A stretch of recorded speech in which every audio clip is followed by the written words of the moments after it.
Wow.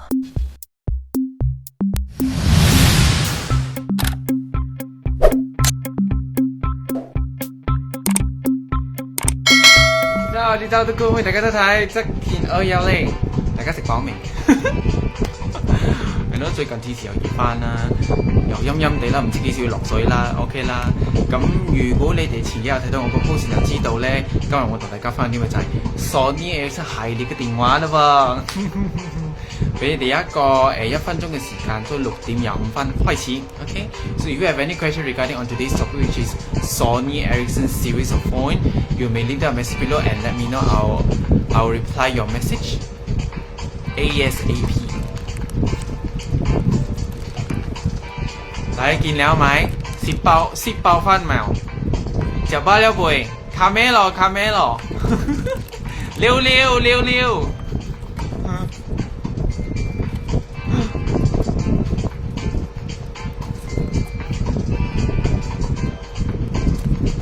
係啊，因為時間都過得好快啊！依家都已經11月啦，所以如果老實講咧，買架車照用95，部啲95照用，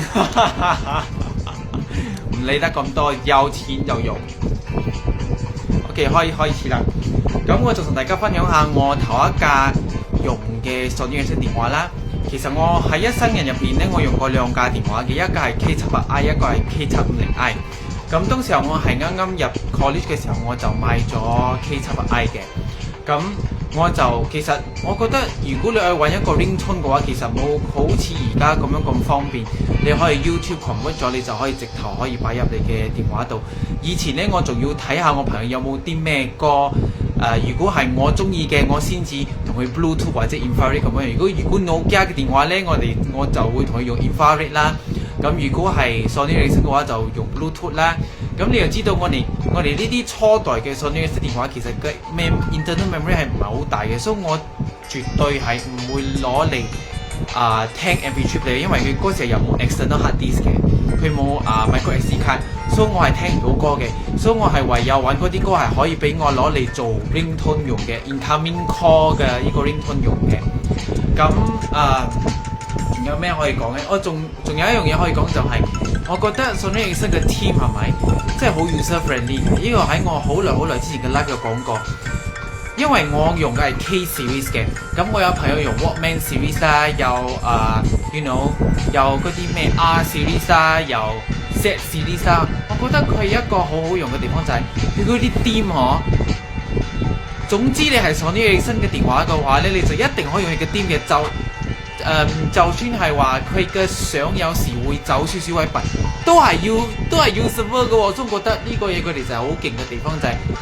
總之你係Sony Ericsson嘅電話，你有係個點嘅話，你用邊一個款頭嘅 series 都係可以用嗰個點嘅，所以呢個就係勁嘅地方啦。係啦，除咗 ringtone 啊，咁然之後仲有一樣嘢就係，我仲記得嗰時候呢，我可以整我自己嘅 GIF， 譬如講我嘅 GIF 我可以放10張相，咁我放 screen saver 嘅時候呢，咁佢就會閃嗰10張相，係咪？我就覺得哇好過癮啊！我就去嗰個上網，我就去一個 website， 我唔記得咩 website 咗，我就揀我至中意嘅偶像，譬如講我中意馬小玲，咁我就揀咗10張相，我和僵屍嘅相，我就擺入嗰個 software 度，然之後佢就會整一個 GIF 嘅一個 file 出嚟，之後我再Bluetooth 或者我唔記得嗰時候我 Bluetooth 定係咩，定係我 send email， 嗰時候好似冇 email 㗎，我好似應該係 Bluetooth 啦，我 Bluetooth 到我嘅電話度，所以我就可以用個 GIF 㗎啦喎，好過癮嘅，所以我覺得嗰時候嘅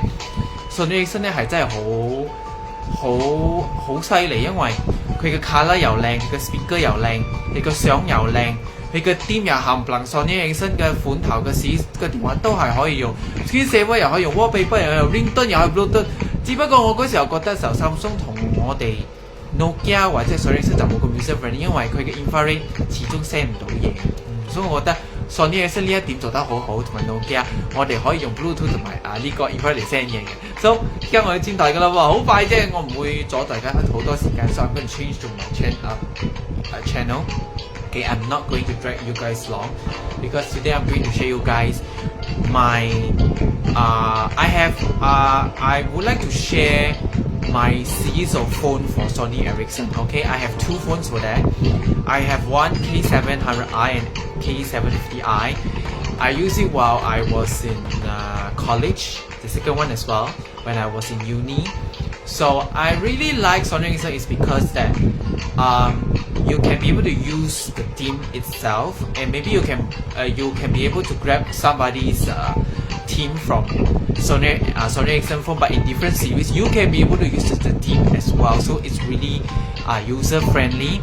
But the internal memory is kind of small, so I can't really store a big storage of music, so I can be able to storage like for a chorus part, so that I can be able to use it for my incoming calls.